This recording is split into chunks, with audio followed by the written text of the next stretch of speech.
नमस्कार भाई और बहनों, कैसे हैं आप सभी। जैसा कि हमने देखा था, अपना एम्परर कहता है मुझसे शादी करोगी और हमसे पूरी शौक हो जाती है। उसके पैरों तरीके से ज़मीन खिसक जाती है और वो कहती है क्या ये मैंने क्या सुन लिया। और एम्परर की ऐसी गिरी हुई हरकतें देखकर वो गिरने लगती है और अपने पिछवाड़े के बल वो गिर जाती है और कहती है ओही माँ मेरा पिछवाड़ा। एम्परर उसे गिरा हुआ देखकर उसके ऊपर हंसने लगता है और कहता है सच में तुम मुझे हंसाने के काबिल हो। और वो बहुत जोर जोर से हंसता है और हंसता ही रहता है। 2 घंटे बाद दिखाया जाता है थर्ड बेस में यहाँ पर कि अपनी एमसी बेचारी आ रही होती है अपना मायूस चेहरा लेकर और कहती है आखिर इन मिनिस्टर ने मेरे को क्यों बुलाया है, क्या मुझसे कोई काम है। मैं तो वैसे ही आराम कर रही थी, इन्होंने मेरा दिमाग खराब कर दिया है। और वो कहता है क्या आखिर ये कैसा हो सकता है और तुमने हमें बताया क्यों नहीं, तुम्हें हमें बताना चाहिए था इसके बारे में। एमसी को लगता है कि ये लोग माइनिंग के बारे में पूछ रहे हैं क्योंकि इसने सीधा एम्परर को बताया है, इनको बताया ही नहीं है। तो एमसी कहती सॉरी, ये बस एक आइडिया है जो कि अभी बस मेरे दिमाग में ही है, तो इसलिए मैंने यहाँ पे आपको नहीं बताया क्योंकि मेरे को पता नहीं कि ये लोग मानेंगे या फिर नहीं मानेंगे, इसलिए बस मैं इसके बारे में सोच ही रही हूँ, ये बस एक रफ आइडिया है। तो वो कहता है क्या बात कर रहे हो आखिरकार तुम, ये कोई रफ आइडिया नहीं है बल्कि हम तो प्रपोजल के बारे में बात कर रहे थे। एमसी कहती क्या प्रपोजल, और वो कहते हैं हाँ एम्परर ने तुम्हें एक प्रपोजल दिया है ना इसलिए। एमसी कहते क्या वो प्रपोजल, अरे मुझे लगा तो वो मजाक कर रहे होंगे। वो कहते ओहो ओहो नोटी नोटी, ऐसा लगता है कि हमें एक यहाँ पे रॉयल ब्राइड मिल चुकी है, अब तो तुम्हारी शादी होके रहेगी हमारी प्यारी महारानी जी। और एमसी का पूरा मूड खराब हो जाता है, वो कहती नहीं मैं नहीं करने वाली और पक्का ही महाराज मजाक कर रहे होंगे इस बारे में, ये कोई यहाँ पे इम्पोर्टेंट टॉपिक तो है नहीं। अगर आपके पास में कोई इम्पोर्टेंट टॉपिक है बात करने के लिए तो बात कीजिए, नहीं तो फिर मैं चली। और अपना यहाँ पे के पेपर वगैरह मार रही होती है जिसको देखकर ये लोग पूरे सैड हो जाते हैं क्योंकि इनको काम तो करना होता है नहीं, तो इनको बस आराम करना है बिल्कुल मेरी तरीके से, तो इसलिए वो सैड हो जाते हैं और कहते हैं काम काम काम 24 घंटे काम, अरे जिंदगी डरी है काम करने के लिए, थोड़ा आराम भी किया करो। और वो ऐसे ही बातें करने की कोशिश करते हैं लेकिन अपनी एमसी उन सबको डिनाई करके वहां से जाने लगती है और कहती है बकवास लोग, कामचोर लोग और नालायक लोग कुछ नहीं करते हैं, बस जिंदगी भर पड़े रहते हैं, हाथ थू इन पे। उसके बाद वहां से चली जाती है और जाते जाते सोच रही होती है आखिर एम्परर ने मेरे को फालतू में प्रपोज क्यों कर दिया है। और उसे याद आता है कि उसे एक लेटर मिला था अपने राइल की ओर से कि वो डिनर पे आएगा या फिर नहीं। एमसी कहती है चलो अब डिनर करते हैं, बाकी सारी चीजें तो बकवास है, अब मेरे को ठूसने के लिए चलना चाहिए। और बड़ी खुशी के साथ में जा रही थी बड़े ही आराम से, लेकिन तभी इसके कदम थम जाते हैं और कहती है आखिर ये क्या देख लिया मैंने, और ये धरती का बोझ यहाँ पे कहाँ से आ गया, आखिर मैं यहाँ पे क्या कर रही हूँ, और रुको जरा मैं कहाँ जा रही हूँ। ये जगह तो मेरी ऑफिस है, यानी अपनी एमसी अपने काम पर जा रही होती है, उसे पता भी नहीं चलता कि वो कब से इन कामों में अटक गई। वो कहती है सच में मेरे को पता भी नहीं चला और मैं दूसरी दुनिया की हूँ, मैं ये भूल ही गई थी इतना सारा ऑफिस का काम, और मैं तो ये भी भूल गई थी कि ये दुनिया तबाह होने वाली है, इसके ऊपर मॉन्स्टर ही मॉन्स्टर आ चुके हैं। ऐसा लगता है कि मैं पागल हो चुकी हूँ काम के पीछे, और ऐसा भी हो सकता है कि जो मेरे जेनेटिक्स है पिछले लाइफ के और इस लाइफ के वो ऐसे मिक्स हो चुके हैं कि मैं इस लाइफ में ही काम करते रहूँ पिछली लाइफ को भूल कर। तो ऐसा लगता है कि मैं बेवकूफ़ बन चुकी हूँ और अब मेरे को जेनेटिक्स के बारे में कैसे स्टडी करनी चाहिए। मेरे को एक ऐसा जेनेटिक चाहिए जिसके ऊपर मैं स्टडी कर पाऊँ, जैसे कि द रॉयल ब्लड। इसके सामने ही होता है रॉयल ब्लड, जिसको देख के ये पता नहीं कि वो बहुत ज़्यादा हैरान हो जाती है और कहती है आखिर ये यहाँ पे क्या कर रहा है, ये मेरी ऑफिस के अंदर कर क्या रहा है। और पूरी एकदम दुनिया सो हो जाती है इसकी, लेकिन तभी इतना हैरान होने के चक्कर में इसकी पीठ पर मोच आ जाती है और उसकी गर्दन में भी। एमसी कहती है ओही माँ मेरी गर्दन, और सारे लोग इसकी ओर भागते हैं। तभी एक हाथ आता है जो कि सीधा इसकी कमर पकड़ लेता है और इसकी गर्दन भी। वो कहता है एक्सक्यूज मी क्या तुम ठीक हो, और इतना ज्यादा एक्टिंग देखकर सारे लोग शॉक हो जाते हैं अपनी एमसी भी, और कहते हैं क्या योर मेजेस्टी ये क्या कर रहे हैं, और योर मेजेस्टी उसके कंधे की मसाज कर रहे होते हैं। वो कहते हैं तुम्हें थोड़ा आराम करना चाहिए, तुम्हें चोट लग चुकी है। और अपनी एमसी कहती सच में मैं इस हाथ को हटाना तो चाहती हूँ लेकिन ऐसा फील हो रहा है जैसे कि ये पूरे जिंदगी भर किसी की मसाज करता हो, ये हाथ कुछ ऐसा है जो कि सबकी मसाज करता हो। ये कमाल का हाथ है सच में, इसको देखकर मेरे को बहुत ज़्यादा आराम लग रहा है। और अपना एम्परर कहता है कि जो मेरी बहन थी ना वो हमेशा से ही बीमार रहती थी, तो मैं उसकी मालिश करता रहता था, इसलिए मेरे हाथ ऐसे ही है जो कि किसी की भी मालिश आराम से कर सकते हैं, तो तुम्हें थोड़ा आराम करना चाहिए। और सभी लोग कहते हैं ओह माय गॉड लेडी एरी आपको तो खुश हो जाना चाहिए, आपको ये सौभाग्य मिला है, आप हमारे एम्परर की फ्रेंडली साइड देख रही हैं, वो आपको लाड प्यार कर रहे हैं। एमसी कहती क्या, और एम्परर आपको इतना ज़्यादा लाड प्यार करने की कोई जरूरत नहीं है, ये ठीक हो जाएगा। तो वो कहता है तुम्हारी सीधी गर्दन में मोच आई है और ये बिल्कुल भी ठीक होने वाला नहीं है क्योंकि मैं जानता हूँ इसको अच्छी तरीके से। एमसी कहती हाँ जानते तो हो, लेकिन और तभी सामने देखती है एम्परर बहुत ज़्यादा उसके क्लोज आ चुका था।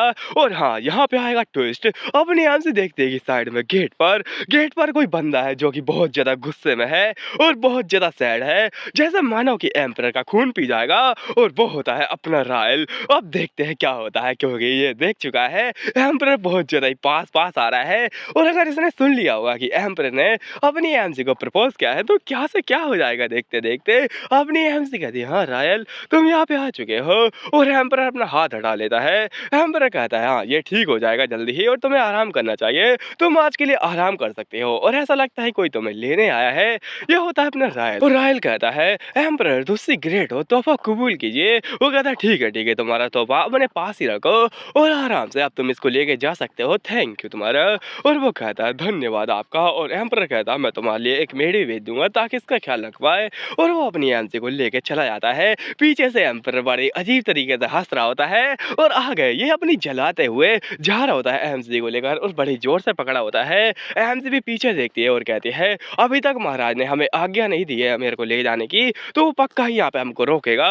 लेकिन एम्परर कहता है, ठीक है तुम जा सकती हो आराम से। और अपनी एमसी कहते, ठीक है फिर ये अच्छी बात है। और एम्परर कहता है, मैं भी चलता हूँ यहाँ से। वो भी दफा हो जाता है। और एमसी कहती, सच में ये बहुत ज्यादा अजीब बात है, एम्परर और रायल के बीच में पक्का ही कुछ ना कुछ लफड़ा होने वाला है। और लोग इस चीज को देखकर पूरे हैरान हो जाते हैं और कहते हैं, ये तो लव ट्रायंगल है। यानी एक तरफ एम्परर जो कि बहुत ज्यादा रॉयल फैमिली से बिलोंग करते हैं और पावरफुल भी है, दूसरी ओर रायल एक फैमिली का यंग मास्टर, और एक मेड के लिए ये लोग लड़ रहे हैं जो कि बहुत ज्यादा कमाल की मैजिशियन है।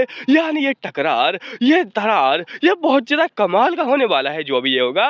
और इसलिए पॉपकॉर्न लाओ, रेडी हो जाओ कमाल का शो देखने के लिए। और सारे के सारे लोग पॉपकॉर्न लेकर एकदम रेडी ही हो जाते हैं। पहले इनके पॉपकॉर्न को मैं खा जाऊंगा। और अभी दिखाया था आगे यहाँ पर कि अपना रायल कहता है, सच में एम्परर ने तुमको प्रपोज भी किया था और काफी सारी बातें घूम रही हैं, तुम्हें इन बातों के बीच में नहीं आना चाहिए।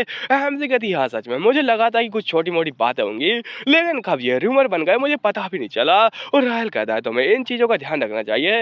एम्परर कोई ऐसा बंदा नहीं है जो कि तुम्हारे साथ में मजाक करके तुम्हें छोड़ देगा, वो पक्का ही यहाँ पे आगे बढ़ने की कोशिश करेगा। और अभी वो यहाँ पे कुछ मेंटेनेंस मैजिक बनाता है इसके ऊपर, ताकि वो इसके अंदर टेम्परेचर बना पाए और अपनी एमसी के ऊपर रख देता है। एमसी कहती, वाह कितना गर्म है, मेरे को मजा आ रहा है। और इसकी मालिश कर रहा होता है ये दरअसल, और बहुत ज्यादा एकदम मुंह बंद करके खड़ा होता है। फिर एमसी कहते, क्या हुआ है इसे, ये कुछ बोल क्यों नहीं रहा है। और एमसी फिर से बोलने की कोशिश करती है, लेकिन वो कहता है, वैसे मैं तुमको कुछ कहना चाहता हूँ, मैं सोच रहा था यहाँ से जाने का और जितने भी मॉन्स्टर हैं उन्हें खत्म करने का, क्योंकि मैं बहुत ज्यादा कमजोर हूँ। और जब मैंने तुम्हें देखा था अपने हाथों में, वो मेरे को अच्छे से याद है कैसे तुम यहाँ पे मरी हुई पड़ी हुई थी और मैं कुछ भी नहीं कर सकता था, मैं लाचार था, मैं मजबूर था। और उस समय पे मेरे को रियलाइज हुआ कि मैं कितना ज्यादा कमजोर हूँ, मैं कितना नालायक हूँ, और मेरे ऐसा इंसान ज्यादा देर के लिए सर्वाइव नहीं कर पाएगा। इसलिए मेरे को और भी ज्यादा स्ट्रांग होना है और भी ज्यादा पावरफुल होना है। इसलिए मैं जाना चाहता था हंट पर, लेकिन अब मैं क्या कर सकता हूँ, ऐसा लगता है कि मैंने कुछ ज्यादा यहाँ पे चीजें कर दी हैं बिना सोचे समझे, और मुझे तुम्हें पहले बताना चाहिए था। और ऐसा कहकर वो चला जाता है। एमसी कहती है, उसको पक्का ही लग रहा होगा कि मैं उससे बहुत ज्यादा नाराज हूँ। अभी दिखाता है एकदम हॉट सी आंटी आ जाती है जो कि कहती है, हेलो बच्चे क्या चल रहा है यहाँ पर। नहीं, वो ऐसा नहीं कहती है। एमसी कहती है, हाँ आप कौन और आप यहाँ पे क्या कर रही है, रुकिए मैं आपके लिए सीट लेके आती हूँ। वो कहती, नहीं कोई जरूरत नहीं है, और मैं तो तुम्हें ये कहना चाहती हूँ कि थोड़ी राइटिंग को सुधारो। तुम्हारी राइटिंग की ऐसी की तैसी इतनी घटिया राइटिंग, वो भी तुम रॉयल पैलेस के अंदर ऐसी चीजें लिख रही हो। तुम्हें एकदम सही सीधे यहाँ पे शब्दों का यूज करना चाहिए जिसका मतलब एकदम वही निकले जो कि उसका मतलब निकलना चाहिए। जैसे कि मान लो तुमने लिख दिया अपमान और उसका ना यहाँ पे मतलब निकल गया कुछ और, तो यहाँ पे चीजें उल्टी पुल्टी हो सकती हैं। इसलिए तुम्हें यहाँ पे शब्दों पे ध्यान रखना चाहिए और सही शब्दों का इस्तेमाल करो। ये पूरी डिक्शनरी है जो कि तुम्हें पढ़नी पड़ेगी और अच्छे से इन शब्दों का इस्तेमाल करो, नहीं तो फिर ऐसा लगता है कि मुझे तुम्हारे लिए एक असिस्टेंट रखना पड़ेगा, वो तुम्हें समझाएगा कि किन शब्दों का इस्तेमाल करना चाहिए। वेल मेरे को भी रखना चाहिए एक असिस्टेंट। उसके बाद में अपनी एमसी कहती है, ठीक है माय लॉर्ड, मैं आपकी बातों को एकदम अपने गले में उतार लूंगी, आप टेंशन मत लीजिए। वो कहती है, क्या ठीक है, और अगली बार से अच्छे से ध्यान रखना, फिर मैं चलती हूँ। एमसी कहती है, सच में ये चीज़ें बहुत ज़्यादा गुस्सा दिलाने वाली है, लेकिन मैं क्या कर सकती हूँ, काम ऑलरेडी बहुत ज़्यादा है। और अब ये बोल रही है असिस्टेंट का, तो मेरे को तो खुश होना चाहिए, लेकिन कौन बनेगा मेरा असिस्टेंट, मेरे को बहुत ज़्यादा दुख हो रहा है इस बात पर। तभी इसकी प्यारी सी कलीग आती है और वो कहती है, क्या चल रहा है, क्या मैं तुम्हारी हेल्प कर सकती हूँ इस काम में। एमसी कहते हैं लेकिन ये तुम्हारे लिए ज़्यादा हो जाएगा तो तुम्हें नहीं करना चाहिए। और वो कहती है वैसे कई दिन हो गए हैं और अभी तक यहाँ पे वो इंसान नहीं आया है जो कि तुम्हें साथ में डेट पे ले जाता था, आई मीन खाने के लिए, तो क्यों ना तुम चलो आज पीपर के साथ में। हैंसी कहती क्या पीपर के साथ में, वो भी खाने के लिए? क्या तुम पागल हो, किस प्रकार का मजाक कर रहे हो। और अभी दिखाया जाता है एक सुअर जो कि यहाँ पे चढ़ा होता है, वो एकदम काम तमाम हो चुका होता है उसका और वो रेडी हो रहा होता है। तुम समझ जाओ इसका क्या कांड हो चुका है बेचारे का। और अपना पीपर वो मरा नहीं होता है, वो जिंदा होता है और बेचारा रो रहा होता है, कहता मेरे खानदान के लोगों को तुम जहाँ पे जला के मार रहे हो और मेरे सामने ही कर रहे हो ये सब, वो भी मेरे यहाँ पे आंखों के सामने, ये बहुत ज्यादा गलत हो रहा है। हैंसी कहती तुम चिंता मत करो, हम तुम्हें नहीं पकाने वाले हैं, हम तुम्हें नहीं खाएंगे, चिंता मत करो पीपर। और पीपर रोज जा रहा था रोज जा रहा था, मैं कहता ठीक है ठीक है। और अपनी हैंसी कहती है चलो जल्दी ही यहाँ पे खाना रेडी हो जाएगा, फिर हम लोग आराम से खाएंगे। और कई दिन हो चुके हैं वो अभी तक आया नहीं है मेरे को बुलाने के लिए, और तुम्हें यहाँ पे चिंता नहीं करनी चाहिए, मैं तुम्हें एक अच्छा सा खाना ला के दूंगी। वो कहता है अच्छा सा खाना मेरे को नहीं पसंद है। और अपनी कलीग उसकी तारीफ कर रही होती है कि पिगू दी ग्रेट बहुत ज्यादा महान यहाँ पे चीज है, और ये तो एक बैरोन भी बन चुके हैं सच में, ये पिगी नहीं है, ये तो एक इंसान से भी ज्यादा पावरफुल है। और अभी खाना आता है उसके अंदर पिग ही होता है। और अपनी एम से कहती है आओ और आराम से खाओ क्योंकि तुम्हें मोटा होना पड़ेगा, तुम्हारा जो पेट है ना वो रॉयल ट्रेजरी से भी ज्यादा बड़ी चीज है, इसलिए तुम्हें अपना पेट बढ़ाना पड़ेगा, वो ह्यूमन काइंड के लिए एक ट्रेजर है ट्रेजर, इसलिए अपने पेट को बढ़ाओ। कहता है ठीक है मैं अच्छे से खाऊंगा। उसके सामने वही सुअर होता है और अपनी यहाँ पे कलीग कहती है सच में ये क्या देख लिया मैंने, इससे पहले हम मर क्यों नहीं गई। और अपनी हमसे से कहती है कि मैं तुम्हारी हेल्प कर दूं उस काम के अंदर। हमसे कहती है हाँ तुम कर तो सकती हो। और वो कहती है वैसे वो तुमसे बहुत ज्यादा जलती है, इसलिए तो वो तुमको ऐसे ऐसे काम देके गई थी जो कि तुम नहीं करने वाली। हमसे कहती है मैं क्या ही कर सकती हूँ, मैं ऑलरेडी बहुत सारी ऐसी चीजें देख चुकी हूँ पिछले जन्म में, तो इसलिए मेरे को कोई फर्क नहीं पड़ता है, इन जैसे घटिया लोग आते रहते हैं, इसलिए यहाँ पे बेइज्जती से मुझे कोई फर्क नहीं पड़ता है, चाहे कोई कितनी बेइज्जती मान ले मेरी। और ये कहती है सच में इन जैसे घटिया लोगों की ऐसी की तैसी। और हमसे से कहती है वो तुमसे बहुत ज्यादा जलती है, इसलिए तो वो आई थी, और उसका जलना एकदम कॉमन है, वो कोई ऐसी बुरी बात भी नहीं है क्योंकि वो रॉयल पैलेस में काम करते आ रहे 20 सालों से। अब तुम ही सोचो उसकी नजरों में तो अपनी एमसी बहुत ज्यादा ही नालायक होगी, क्योंकि उसने तो अपनी एमसी की स्किल वगैरह देखी नहीं है, उसे नहीं पता है कि अपनी एमसी किस प्रकार के यहाँ पे काम कर सकती है, क्योंकि लोगों की नजरों में तो अपनी एमसी बस एक 9th ग्रेड की मेडिसिन है। एमसी का देख करेक्ट करते हुए कि 9.5, क्योंकि मैं गैर गुजरी हूँ बहुत ज्यादा ही। वो कहती हाँ तुम गैर गुजरी तो हो लेकिन तुम कमाल के हो, इसलिए वो तुमसे यहाँ पे बहुत ज्यादा परेशान है। उसको ऐसा लगता है किसी नालायक चीज को यहाँ पे अच्छी चीजों के बीच में रख दिया गया है, और तुम बहुत ज्यादा बेकार हो, तुम इस चीज के लायक नहीं हो, क्योंकि उसने अपनी मेहनत से कमाया है, और तुम लक बाय चांस हो, तुम्हें यहाँ पे अपनी किस्मत ने यहाँ पे बनाया है इस जगह पर। हमसे कहती अच्छा ऐसी बात है क्या। और वो कहती इसलिए ना ही तुम्हें उससे जलना चाहिए ना ही उसे तुमसे, क्योंकि किस्मत का खेल है बाबू, किस्मत किसी की भी कैसी भी हो सकती है। तभी अपनी एमसी देखते हैं कि सामने महाराज का बटलर आ रहा है, और उसे देखते ही अपनी एमसी छुप जाती है और कहती है अरे नहीं ये मुसीबत का फरमान मेरे को नहीं चाहिए ये, और इसे कोई भगाओ यहाँ से। और अपनी एमसी छुप रही होती है जैसे कि वो उसकी इज्जत लूटने वाला हो। वो कहता है ओह तो आप यहाँ पे छुप रही हैं महारानी, आप चलिए प्लीज, महाराज ने आपको बुलाया है। एमसी कहती क्या महारानी आखिर तुम्हारा मतलब क्या है। वो कहता जल्दी आइए और जल्दी से महाराज को मिलिए। एमसी कहती है हाँ ये घटिया इंसान मुसीबत का फरमान आया है और मैं नहीं चाहती कि मैं उससे मिलूं, लेकिन क्या करूं मजबूरी का नाम महात्मा गांधी, और मुझे उससे मिलना पड़ेगा। और सामने से वो आराम से सामान को लेके जाते हुए कहती है सच में ये तो कमाल की बात है, तुम्हें खुश हो जाना चाहिए कि तुम महाराज से मिलने वाले हो इतने ज्यादा बार बार, ये तो बहुत ज्यादा खुशी की बात है। हमसे कहती है हाँ क्या बकवास है। तो वो कहती है तुम्हें नहीं लगता है कि तुम यहाँ पे बहुत ज्यादा बिजी हो चुके हो इन चीजों के बारे में कि तुम्हें पता भी नहीं चल रहा है कि हम लोग किस जगह पर हैं और यहाँ पे सिचुएशन क्या है। हमसे कहती है हाँ सिचुएशन, अरे नहीं मैं कैसे भूल सकती हूँ। और वो कहते हैं हाँ सच में हमारे एम्परर सच में ग्रेट हैं, जो कि इन चीजों को ऐसा बदल देते हैं जो कि किसी को रियलाइज भी नहीं होता कि वो लोग क्या काम कर रहे हैं और कैसी जिंदगी जी रहे हैं। अपनी एम से कहते हैं हाँ उसकी बातों में एकदम तुक है। अगर तुम यहाँ पे देखोगे तो हम लोग नॉर्मली बस काम ही कर रहे हैं, वो मेरा काम कर रही है, वो खाना यहाँ पे बना रही है, ऐसा उल्टे सीधे काम कर रहे हैं, लेकिन हमें नहीं पता है कि ऊपर मोस्टर हैं। हम लोग ऐसी बिजी जिंदगी में रह चुके हैं और अभी भी हम लोग बहुत ज्यादा बिजी जिंदगी में है, हम अपने रोजमर्रा के काम कर रहे हैं, लेकिन हम लोग शायद ये भूल चुके हैं कि यहाँ पे ऊपर खतरा है और किसी भी वक्त हम लोग मारे जा सकते हैं। वो कहती है थैंक यू तुम्हारा मेरे को ये बताने के लिए। और सच में हमारे द ग्रेट लीडर हमारे एम्परर बहुत ज्यादा अच्छे हैं, जो कि इन्होंने चीजों को ऐसा बनाया है जिससे कि यहाँ पे किसी को शक भी ना हो और कोई टेंशन में भी ना रहे। वो बात अलग है कि काम इतना ज्यादा है कि टेंशन से ऐसे ही मर जाएगा बेचारा कोई। अभी दिखाता है एम्परर के रूम में यहाँ पर की कुछ ज्यादा ही चमकदार सा सूट रखा होता है लड़कियों वाला, और अपनी आम से कहती कहती है योर मैजेस्टी क्या आपने मुझे बुलाया?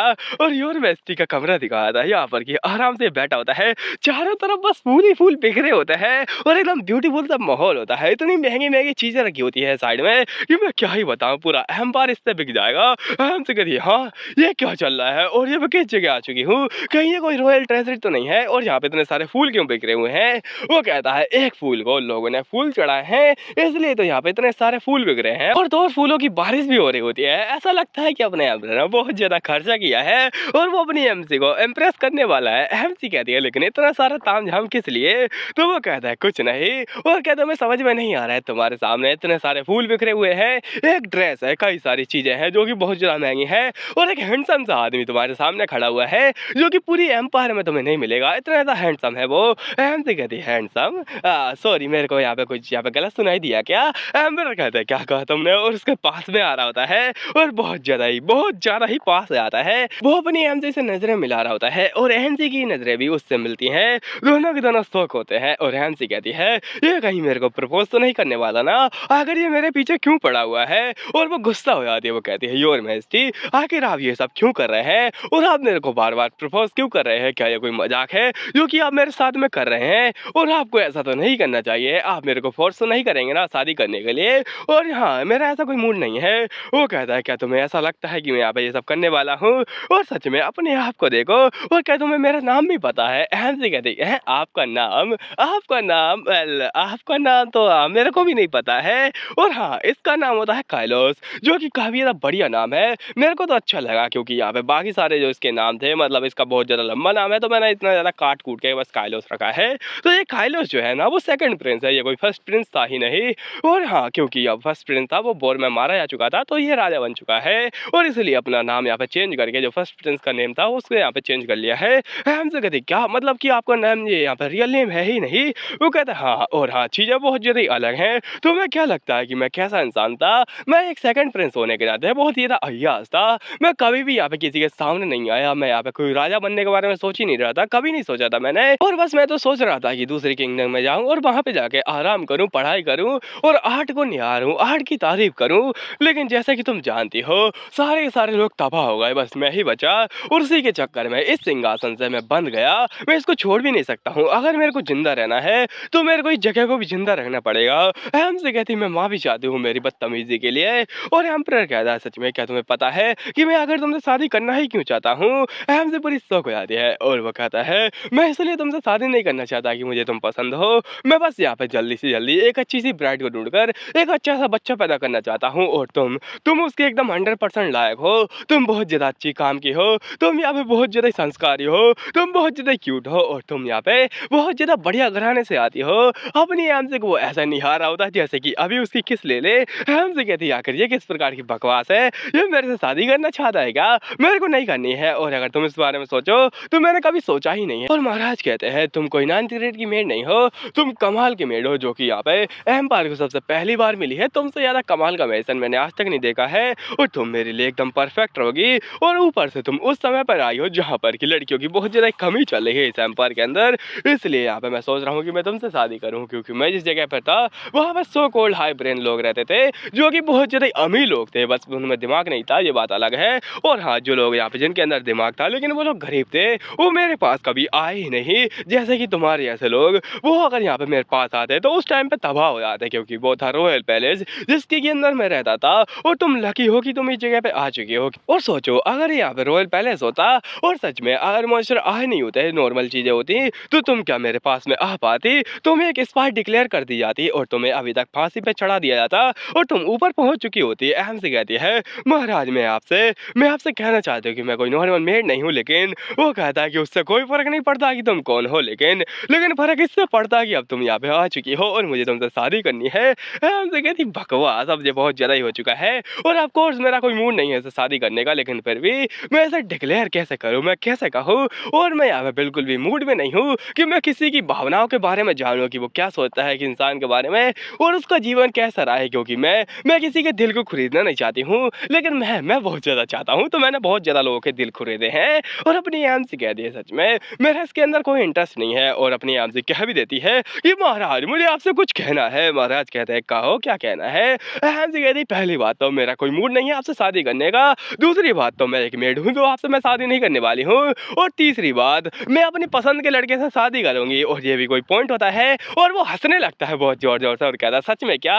और ये तो कमाल की बात है। वेल मैं जानता हूँ तुम ऐसा ही कुछ करोगी। एमसी कहती है, फिर मेरा मज़ाक उड़ा रहा है? इसकी भैंस की टांग। और एमसी कहती है, मेरे ऊपर हँसना बंद कीजिए महाराज। और आपको क्या लगता है कि आप यहाँ पे मेरे साथ मज़ाक करेंगे और ये चलता रहेगा? ये बिल्कुल भी नहीं चलेगा। तो वो कहता है, ठीक है, तुम मना करके जा सकती हो, मुझे कोई फ़र्क नहीं पड़ता है और अब मैं आराम से मज़े कर सकता हूँ। एमसी कहती है, अगर ऐसा ही चलता रहा तो आपके पास में ऐसे लोगों की कमी हो जाएगी जो कि आपके ऊपर भरोसा करे।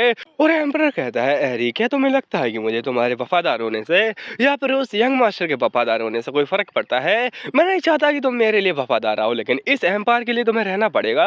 और तुम नहीं जानती, जो यहाँ पे सोलवारी फैमिली है वो बहुत ज़्यादा इंपॉर्टेंट फैमिली है। अगर एक रॉयल फैमिली नहीं रही इस एम्पायर के अंदर तो उससे कोई फ़र्क नहीं पड़ेगा, क्योंकि इस एम्पायर के अंदर बहुत सारी रॉयल फैमिलीज़ है यहाँ पर इस दुनिया के अंदर। तो यहाँ पे उससे कोई फ़र्क नहीं पड़ता है। लेकिन सोलवारी फैमिली वो कोई ऐसी चीज़ नहीं है जिससे कि तुम ढूंढ सकते हो। उनकी ब्लड लाइन स्पेशल है और वो उस दुनिया में बस एक ही बची हुई है। और तुम्हें क्या लगता है कि यहाँ पे मैं उसको ऐसा ही खत्म होने दूंगा? अहम से कह रही क्या सच में? और ये यंग मास्टर की बात कर रहा है क्या? और वो कहता है कि जो दरअसल हमारे सोलवारी फैमिली के लोग हैं ना, उनके अंदर एक स्पेशल चीज़ है, वो यहाँ पे बहुत ज़्यादा कमाल का टैलेंट के साथ में जीते हैं। और अगर यहाँ पे हमारे फादर को पता होता कि वो लोग सारे के सारे मारे जाएंगे और ये वॉर ऐसे ही चलती, तो वो कभी भी यहाँ पे सोलवारी फैमिली को आगे नहीं भेजते अपनी जान गंवाने के लिए, और वो उनको आराम से बचा के रखते। यही उनका यहाँ पे एकमात्र प्लान होता अगर यहाँ पे उनको पता होता इस दुनिया के बारे में। लेकिन क्योंकि अब मेरे को पता चल चुका है कि ये दुनिया ऐसे इस तबाही के अंदर यहाँ पे ढलने वाली है और ये तबाही कभी खत्म नहीं होने वाली है, इसलिए इसलिए मैं इसे बचा कर रखना चाहता हूँ। और हैंसी कह दिया, अच्छा तो इसका मतलब ये है कि ये सब नाटक इसलिए कर रहा है ताकि यहाँ पे वो जो सोलबरी का यंग मास्टर है वो मेरे साथ में रहे, यानी कि रायल। और हैंसी कहती है, आखिर रायल के जेनेटिक्स के अंदर ऐसी क्या खास बात है और ये चीजें आखिर ऐसी कैसे हो चुकी हैं कि यहाँ पे जेनेटिक्स के बारे में इतनी ज्यादा गहन रिसर्च चालू है? ऐसा लगता है कि जो राइटर है वो थोड़ा गांजा फूक के बैठा हुआ है। हैंसी कहती है, वेल मुझे नहीं पता इसके बारे में। और एम्परर कहता है, मैं तुमसे शादी ही इसलिए करना चाहता हूँ ताकि वो मेरे पास में रहे। और तुम खुद ही सोचो, क्या वो तुम्हें छोड़ के जाएगा? बिल्कुल भी नहीं। और अगर मैंने तुमसे शादी कर ली या फिर तुम्हें प्रपोजल भी दे दिया तो वो यंग मास्टर वो तुम्हें छोड़ के जाएगा ही नहीं और वो तुम्हारे से चिपका रहेगा इस जगह पर, वो बिल्कुल भी बोर के अंदर जाएगा ही नहीं। हैंसी कहती, ओह माय गॉड, क्या ही दिमाग है इस चालाक खोपड़ी का। लेकिन क्या ये पागल है? क्या ये अपने यहाँ पे यूज कर रहा है उस यंग मास्टर को रोकने के लिए? और सोचो जरा, यंग मास्टर गुस्सा आ गया और वो अपनी फुल पावर में इससे लड़ने आ गया तो यहाँ पे एम्पायर तो पूरा पूरा तबाह हो जाएगा। और वो हंस रहा होता है बहुत जोर जोर से पागलों की तरह और कहता है, सच में क्या मुझे कोई फर्क पड़ना चाहिए? ना ना ना मुन्ना ना, मुझे कोई फर्क नहीं पड़ता है क्योंकि मैं हूँ आवारा पागल दीवाना, मुझे कोई फर्क नहीं पड़ता है। मैं अपनी लाइफ के साथ में ऐसे ही खेल सकता हूँ। ऐसे कहती है, आप अपने आप को पागल खाने में बंद क्यों नहीं कर देते महाराज? वो कहते हैं, ना ना ना, पागल खाने में यहाँ पे जगह नहीं रही है मेरे लिए, उसके अंदर ऑलरेडी बहुत सारे पागल है। ऐसे कहती, बात सब बहुत हो चुका है, अब मैं और ज्यादा नहीं सहने वाली हूँ। आप मेरे ऊपर ऐसे चढ़ रहे हैं जैसे कि मैं कोई चीज हूँ, आप उसका सौदा कर रहे हैं जैसे कि आप मेरे को यहाँ पे दाव पे लगाना चाहते हैं और इससे आप यहाँ पे सोलबरी के यंग मास्टर को रख लेंगे जैसे कि वो कोई चेस का पीस हो। आप बहुत ज्यादा गलत कर रहे हैं। आपको क्या लगता है कि आप यहाँ पे पागल है तो दूसरे लोग भी पागल होंगे आपकी तरह? नहीं, बिल्कुल भी नहीं। आप अपने आप को पागल खाने में बंद क्यों नहीं कर लेते हैं? वो हंस रहा होता है और वेदा और कहता है, वाह क्या ही मजाक करती हो, मुझे काफी ज्यादा मजा आ रहा है तुम्हारी बातें सुनकर। और एमसी कहती है, ये भगवान ये नहीं सुनने वाला है, इससे अच्छा तो मैं यहाँ से चली आती हूँ। और अपनी एमसी से वो कहता है कि ना तुम इस बात को मान लो और अगर यहाँ पे तुम मान भी लोगी या फिर एक काम करो, तुम यहाँ पे ऐसा नाटक करोगी तुम यहाँ पे मेरी वाइफ बन चुकी हो। एमसी कहती, बकवास। और अपने मन के अंदर सोचती है, ये घटिया इंसान है और यहाँ पे ये पक्का ही यहाँ पे चाल चलेगा, जैसे मान लो मैंने नाटक कर लिया यहाँ पे इसकी एम्प्रेस बनने का तो ये पक्का ही मेरे को रियल में एम्प्रेस बना लेगा, चालाक आदमी। और वो हंस रहा होता है और भी ज्यादा। और एमसी कहती, सच में अगर आप ऐसे ही काम करते रहेंगे तो आपको कोई भी वफादार आदमी मिलेगा नहीं, वो बात हो जाएगी यहाँ पे शेर आया शेर आया। तो वो कहता है, कम ऑन, यहाँ पे मुझे कोई फर्क नहीं पड़ता है, तुम समझी क्या? और मैं बस चाहता हूँ कि तुम और वो मेरे साइड में रहो, इसलिए बस यहाँ पे इस एम्पायर के लिए लॉयल हो जाओ और यहाँ पे इस एम्पायर की प्रोटेक्शन करो, क्योंकि अगर ये एम्पायर रहा तो ये एम्पायर भी रहेगा, क्योंकि एम्पायर का एम्पायर तो यही है कहीं ना कहीं का। और वो बहुत ज्यादा हंस रहा होता है। एमसी कहती, ये रॉयल्टी पागल लोग, ऐसा लगता है कि इनको यहाँ पे जुआ खेलना बहुत ज्यादा ही पसंद है और ये जुआरी है एक नंबर का। वो कहता है, वैसे मैं नहीं चाहता कि इतनी ज्यादा महंगी ड्रेस को मैं वेस्ट करूं और इसको यहाँ पे बेच डालूं, इससे अच्छा तो रहेगा कि तुम इसको ले जाओ। और अपनी एमसी कहती, सच में धन्यवाद आपका, और वो बड़ी खुशी से इसको लेके जाऊंगी। और अपनी एमसी उस ड्रेस को उठा के लेके जा रही होती है बेचारी, और वो ड्रेस के अंदर हीरे जवाहरात जड़े होते हैं। वो कहता है, ओ हो एम्प्रेस आ चुकी है, आपको बहुत ज्यादा यहाँ पे गुड लक, और आराम से जाना, संभल कर जाना, कहीं ऐसा ना हो कि आपकी जो ड्रेस है उसके चक्कर चक्कर में आपकी इज्जत भी लुट जाए। हैंसी कहती हाँ ये मेरा मजाक उड़ा रहा है इसकी, तो मैं इसे मैं छोड़ूंगी नहीं। और वो ऐसा ही खुश होता है और कहता है कितनी ज़्यादा ब्यूटीफुल लेडी है और कितनी ज़्यादा ब्यूटीफुल ड्रेस है। हैंसी कहती है इसका वजन है तुम्हें पता नहीं है, ये 50 किलो की ड्रेस है जिसको कि मैं उठा के लेके जा रही हूँ। हाय राम मेरी कमर टूट जाएगी, पहले मेरी गर्दन में मोच रखी है। वेल अपनी हैंसी इसको जिंदा लेके जाती है या फिर नहीं वो तो हम लोग देखेंगे अगले पार्ट में। लेकिन हाँ एक बात तो है, ऐसा लगता है कुछ नोटी नोटी लोग आ चुके हैं मेरे कमेंट में टाइम पास करने के लिए, तो मैं काफ़ी ज़्यादा टाइम पास नहीं करने वाला हूँ, मैं बहुत ज़्यादा बिजी रहता हूँ। इसलिए कमेंट में टाइम पास करने के बजाय डिस्कॉर्ड ज्वाइन कीजिए, जिसका कि लिंक आपको चैनल के बायो मिल जाएगा। तो फटाफट से देखिए और यहाँ पर डिस्कॉर्ड ज्वाइन कीजिए, क्योंकि वहाँ पे आप टाइम पास कर सकते हैं आराम से। और हाँ धन्यवाद।